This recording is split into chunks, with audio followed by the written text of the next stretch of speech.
Okay. Um, Hi everyone. Uh, this is probably like the first installment of my voice training guide series. I mostly just started this to like share with friends. Um, and like people I would talk to, so like if they had any questions, they could just ask me directly. But this is going on YouTube. Because I gotta have some way to like have a video link. So, um, yeah. Hi YouTube. My name's Eden. I'm 24, and I've been transitioning for almost 2 years now. And one of the first things that I really did in like the first 6 months or so was voice training.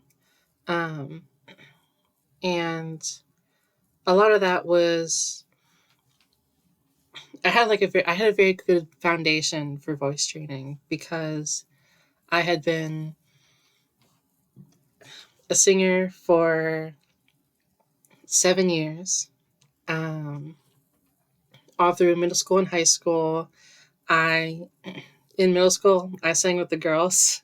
I was an alto before my voice started dropping, and then for eighth grade up until senior year, I was a tenor one, which was the highest like the highest range in a men's choir is the tenor ones. Like they sing the um what's it called? We sang like the chorus, like the melody. And everyone else sang like everyone else sang harmony. Yeah. Uh and so the thing about being a tenor one is that, while you're going through puberty, unfortunately, um, like your voice is dropping, your voice is changing. Um, and it takes a lot of work to like maintain your range. And so they basically like taught us how to voice train. Like, they made sure that we could sing in falsetto, um, that we had strong voices for, like any range basically, until we couldn't sing it anymore.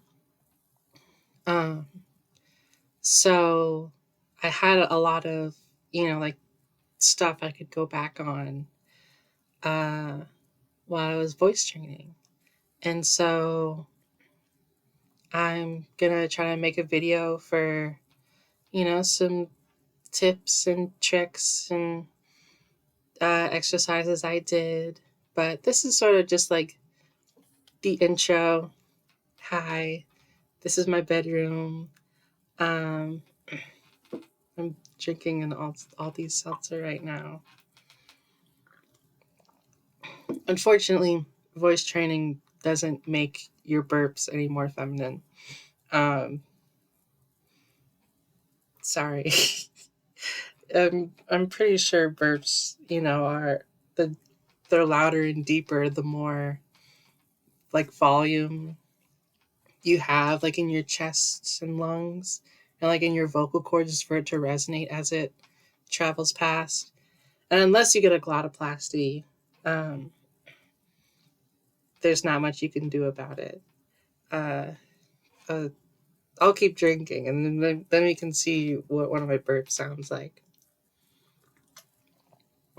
Um, but yeah, like it took me about 6 months of practicing almost every day for me to get where I am right now. But it was really, really, really helpful for passing like in my first year of transitioning. Um, Sometimes, I would get reverse clocked. Like people would hear my voice like on the phone and they would she, her me, and they would see me in person, and, I hadn't gotten a whole lot of laser yet. And so, I don't know, I was just scraggly. And, there we go. Um, and yeah, that was an interesting, time at work where I wasn't like out yet. So my cool coworkers were using they them pronouns for me. Because that's what I told my boss when I got hired, so that they wouldn't try to pigeonhole me into the male dress code. Um, but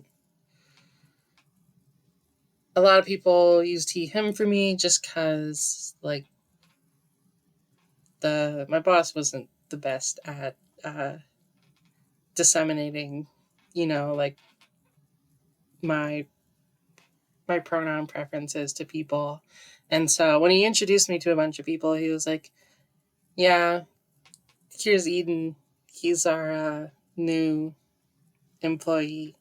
Um, but then after that, like everyone I met that he didn't uh, misgender me to was using she, her.